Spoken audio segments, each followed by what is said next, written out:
Safari Ixora 2.5, 3 and 3.5 BHK ultra luxurious apartments, JNTU Hyderabad. మరిన్ని వివరాలకి ఈ కింద నంబర్ని సంప్రదించండి.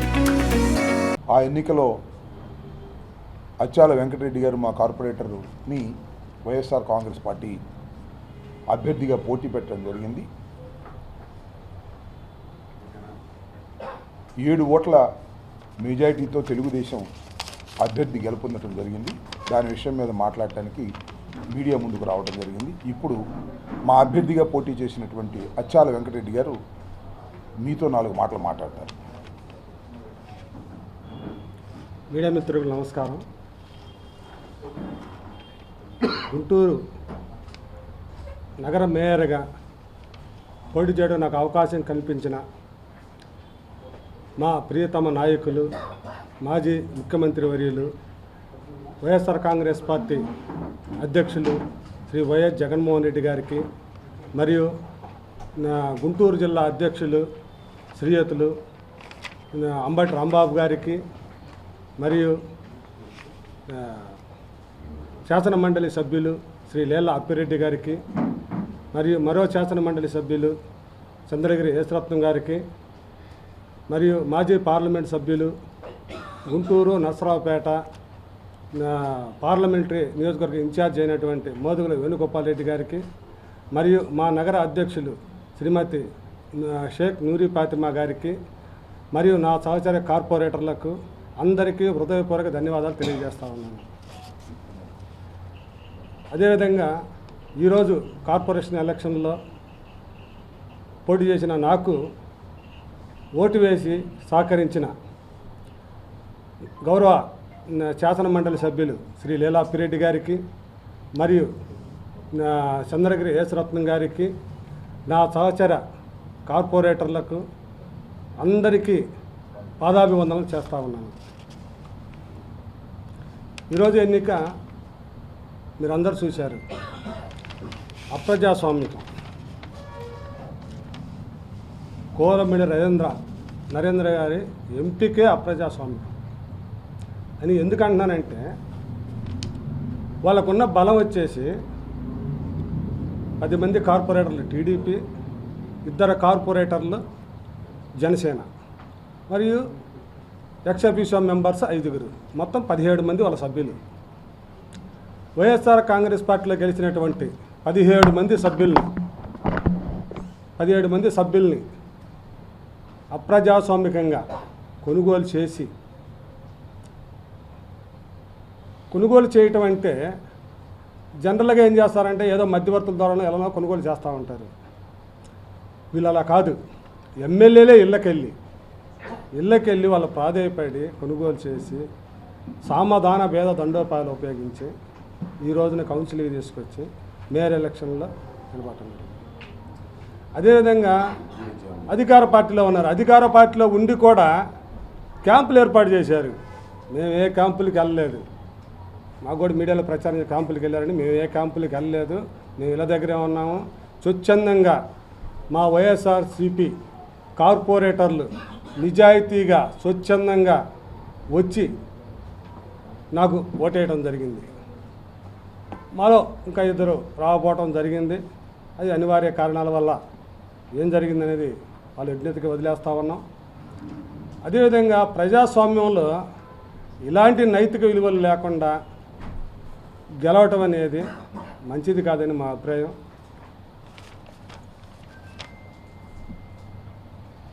నాకు సహకరించిన అందరికీ పేరు పేరున ధన్యవాదాలు తెలియజేస్తూ సెలవు తీసుకుంటాను.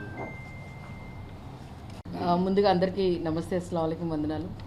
ఈరోజు గుంటూరు మేయర్ ఎలక్షన్స్ జరగడం జరిగింది. నిజంగానే జంపింగ్ జపాంగ్ అంటే ఏ విధంగా ఉంటుందని తెలుగుదేశం పార్టీ 2014 నుంచి వీళ్ళు వ్యవహారం అలాగే ఉంటుంది. ఎవరినైనా ఏంటంటే కొనుగోలు చేయటం, ఎవరినైనా ఏ విధంగా అయినా ప్రలోభ పెట్టి వాళ్ళని తీసుకోవడం అనేది మీరు చూసుకుంటే స్టాండింగ్ కమిటీకే.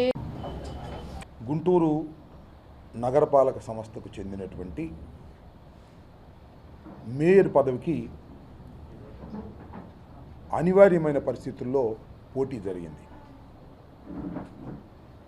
ముఖ్యంగా వైఎస్ఆర్సీపీ సంబంధించినటువంటి మేయర్ రాజీనామా చేయటం వలన ఆ ఖాళీని భర్తీ చేయటం కోసం ఈరోజు జరిగినటువంటి కార్పొరేషన్ మేయర్ ఎన్నికలో వైఎస్ఆర్ కాంగ్రెస్ పార్టీ తరపున అచ్చాల వెంకటరెడ్డి గారిని అభ్యర్థిగా నిర్ణయించి బీఫామ్ ఇచ్చి పోటీ పెట్టడం జరిగింది.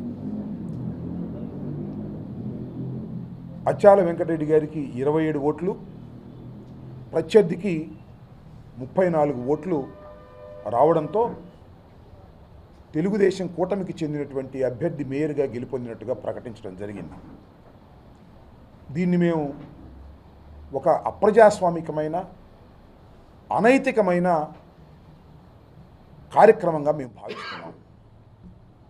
ఎందుకనంటే మా అభ్యర్థి ఓటమి పాలయ్యాడనే ఉద్దేశంతో కాదు. ఆఫ్టర్ ఆల్ 1 ఇయర్, ఇంకా 1 ఇయర్ కోసం కూటమి కక్కుర్తి పడింది. కూటమి కక్కుర్తి పట్టడమే కాదు, నానా గడ్డి కరిచింది.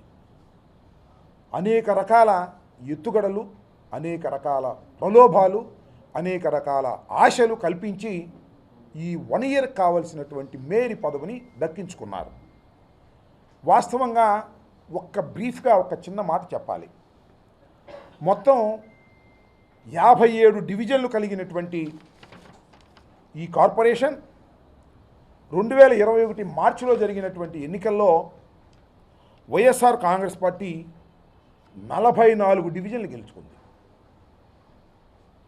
మొత్తం 57 డివిజన్లు కలిగినటువంటి ఈ గుంటూరు కార్పొరేషన్లో 44 డివిజన్లు వైఎస్ఆర్సీపీ గెలుచుకుంది ప్రజాస్వామ్య పద్ధతుల్లో. తర్వాత మా అభ్యర్థి ఒక ఆయన రమేష్ గాంధీ గారు మరణించడంతో మళ్ళీ అక్కడ ఎన్నిక జరిగితే టీడీపీ గెలుచుకుంది. అప్పుడు ఏమైంది? 43-10-2 Janasena. This is the original strength. అంటే కూటమి కలిసిన 12 వాళ్ళు, 43 వైఎస్ఆర్ కాంగ్రెస్ పార్టీ. సక్రమంగా పరిపాలన సాగుతూ ఉంది. ఎన్ని ప్రలోభాలు పెట్టారో ఆ భగవంతుడికి తెలియాల. చివరి సంవత్సరం వారు కార్పొరేటర్గా మేయర్గా చేయాలి వాళ్ళ అభ్యర్థి అనే ఉద్దేశంతో అనేక మందికి అనేక ఆశలు చూపించి అట్లా ఆక్కున్నారు. మా స్టాండింగ్ కమిటీ ఎన్నికల్లో కూడా అదే కార్యక్రమం చేశారు. అనివార్యమైన పరిస్థితుల్లో మేయర్ ఎన్నిక జరగవలసిన అవసరం ఏర్పడింది. ఆ మేయర్ ఎన్నికలో అచ్చాల వెంకటరెడ్డి గారిని మేము అభ్యర్థిగా పోటీ పెట్టడం జరిగింది. అందరికీ విప్పు కూడా ఇవ్వడం జరిగింది. ఆ విప్పు ఇచ్చినప్పటికీ కూడా చిత్రంగా ఏంటంటే సహజంగా వారికి ఎక్సెప్షియో మెంబర్స్ 5 ఉన్నారు, మాకు 2 ఉన్నారు. 5 అంటే 3 ఎమ్మెల్యేలు, 1 ఎమ్మెల్సీ, 1 ఎంపీ. మాకు 2 ఉన్నారు, అప్పిరెడ్డి గారు, అదేవిధంగా మన యేసురత్నం గారు. ఇది ఒరిజినల్ స్ట్రెంగ్త్. ఈ పరిస్థితుల్లో మాకు 2 హాజరు కాల. ఇవాళ నిన్నటిదాకా మా అమ్మటే ఉన్నారు. 2 హాజరు కాల, సడన్గా హాజరు కాల. దీనిలో కూడా కూటమి ఆశపడేటువంటి కుట్ర, ప్రలోభాలు పెట్టే కుట్ర ఉందనేది మా అభిప్రాయం. దానిలో ఏమీ సందేహం లేదు. ఎంతమందిని మా దగ్గర నుంచి తీసుకుపోయారు అంటే 17 మంది. వాళ్ళకున్న 17 మంది నేను ఇక్కడ మనవి చేస్తున్నా. దిగ్గులైనటువంటి గుంటూరు ప్రజానీకం ఆలోచించవలసిందిగా కోరుతున్నా. 17 మంది ఫ్యాను గుర్తు మీద గెలిచిన వాళ్ళు, 15 మంది వైఎస్ఆర్సీపీ ఆర్థిక సహాయంతో గెలిచిన వాళ్ళు, 17 మంది జగన్మోహన్ రెడ్డి గారు ఆశీస్సుతో గెలిచిన వాళ్ళు అటు వెళ్ళిపోయారండి. దేనికి కక్కుతుబడి వెళ్ళారు నాకు అర్థం కాల. ఇంకా వాళ్ళకి రాజకీయ జీవితం ఉంటుందా? మిమ్మల్ని నమ్ముతారా అని అడుగుతున్నా. ఈ పార్టీలో గెలిచి ఆ పార్టీలోకి వెళ్ళిన తర్వాత మిమ్మల్ని వాడుకుని వదిలేస్తారు తప్ప కూటమి ప్రభుత్వం మిమ్మల్ని నమ్ముతుందా, కూటమి మిమ్మల్ని నమ్ముతుందా అని అడుగుతా ఉన్నా. వెళ్ళారు. ఇప్పుడు ఎవరు అనాలో నాకు అర్థం కావడం. ఆశ పడ్డవాళ్ళని అనాలా, ఆశ పెట్టిన వాళ్ళు అనాలా? ఇది ప్రజాస్వామ్యం అపహాస్యం అవటమే, ఇంకోటి కానే కాదు. సరే, ఇది గుంటూరులో జరిగింది, విశాఖపట్నంలో జరిగింది, అనేక చోట్ల జరుగుతూ ఉంది. ఈ విచిత్రమైనటువంటి పరిస్థితికి చంద్రబాబు గారు ఎందుకు దిగజారిపోతున్నారు? ఒక సంవత్సరం మేము చేస్తే తర్వాత నువ్వు ఎన్నికలు బెటరా, దమ్ముంటే గెలుచుకో. ఈ సంవత్సరానికే కక్కుర్తిపడి నానా గడ్డి కరిచి ఈ సంవత్సరంలో నువ్వేం చేయగలుగుతావని అడుగుతా ఉన్నా. ఇది చాలా దుర్మార్గమైనటువంటి రాజకీయం నడుపుతూ ఉన్నారు. ఇది మేము ఓటమిగా భావించడం లేదు. ఒక అనైతికమైన ఓటమి మాది, అనైతికమ గెలుపు వాళ్ళది, మాది న్యాయమైన ఓటమి అని మేము పరిపూర్ణంగా విశ్వసిస్తున్నటువంటి సందర్భం అని మనవి చేస్తున్నా. ఇవాళ ఇంకెంత ఉంది, సంవత్సరం కూడా లేదేమో, 10 నెలలు, 9 నెలల కోసం ఇంత కక్కుర్తి పడాలా? మళ్ళీ గెలవరాదు, మళ్ళీ పోటీ పెట్టరాదు? ఎంతమంది ఎమ్మెల్యేలు 3, ఎమ్మెల్సీ ఒక ఆయన, ఎంపీ ఒక ఆయన, ఇంటింటికి ఎన్ని కళ్ళవాళ్ళు కప్పారు. ఇంత నైతికంగా దిగజారిపోవలసిన అవసరం ఉందా అని అడుగుతా ఉన్నా. నేను మనవి చేస్తున్నా, మేము కూడా 5 సంవత్సరాల పాటు అధికారంలో ఉన్నాం కదా, మేము ఎక్కడ కకృతి పడ్డామా? వాళ్ళు పోటీ చేసిన చోట మేము లాక్కోవడానికి ఏమైనా కకృతి పడ్డామా?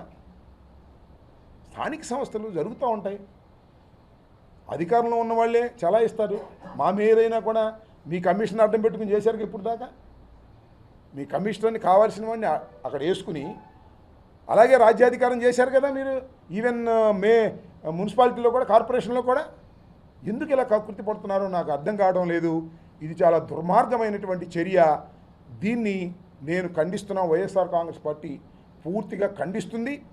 ఈ అనైతికమైన విజయం కాదనే విషయాన్ని మీరు తెలుసుకోవాలని, ముఖ్యంగా గుంటూరు నగర ప్రజలు ఇంత అనైతికం, ఎందుకంటే ఇక్కడ గుంటూరు నగరంలో మోస్ట్ ఎడ్యుకేటెడ్ పీపుల్ ఉన్నారు, విద్యా సంస్థలు ఉన్నాయి, డాక్టర్స్ ఉన్నారు, మేధావులు ఉన్నారు. వీళ్ళందరినీ అడుగుతా ఉన్నా, ఆలోచించండి. ఇంత అనైతికమైనటువంటి విజయం వాళ్ళకి, ఇంత అనైతికంగా కకృతి పడాలా? ఎందుకు ఇంత దిగజారిపోతున్నారు? ఈ విషయాన్ని విఘ్నులైన ప్రజలు ఆలోచించాలి. మనం చేస్తున్నా. మేము ఓటమి పాలైనందుకు బాధపడటం లేదు, లేదా అచ్చాల వెంకటరెడ్డి గారు ఓటమి పాలైనందుకు మేము బాధపడటం లేదు. కానీ నైతికంగా నిలబడ్డాం. 25 మంది కార్పొరేటర్లు, 43 మంది గెలిస్తే 25 మంది కార్పొరేటర్లు, దానిలో గురవయ్య లాంటి ఇండిపెండెంట్గా గెలిచిన గురవయ్య కూడా మా పక్షాన్ని నిలబడ్డాడు. ఇండిపెండెంట్ గెలిచాడు. మా వైఎస్ఆర్ కాంగ్రెస్ పార్టీ టికెట్ ఇవ్వకపోతే వెళ్ళి ఇండిపెండెంట్గా పోటీ చేసి స్వశక్తితో గెలిచి ఇవాళ క్లిష్ట పరిస్థితుల్లో కూడా వైఎస్ఆర్ కాంగ్రెస్ పార్టీకి అండగా ఉన్నటువంటి గురవయ్యకి ఉన్న బుద్ధి మిగిలేదే. ఏమిటి కర్మని అడుగుతా ఉన్నా. శాశ్వతం కాదు. రాజకీయాల్లో నైతిక విలువలతో ముందుకు వెళ్ళిన వాళ్ళు శాశ్వతంగా ఉంటారు. మా పార్టీ తరపున మా ఫ్యాను గుర్తు మీద జగన్మోహన్ రెడ్డి గారి ఆశీస్సులతో, జగన్మోహన్ రెడ్డి గారి ఆర్థిక సహాయంతో గెలుపొందినటువంటి వీరు ఈ పార్టీ వదిలి ఆ పార్టీకి వెళ్ళారంటే రాజకీయంగా వారు భూస్థాపితం అయిపోయినట్టే.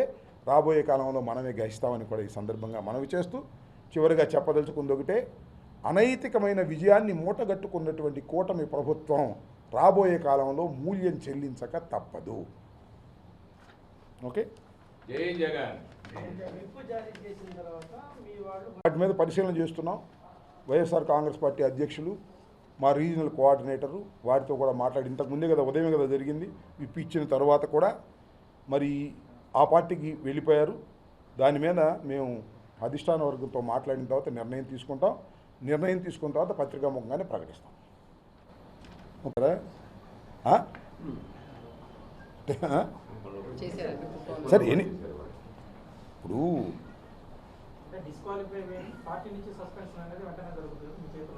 Will see later.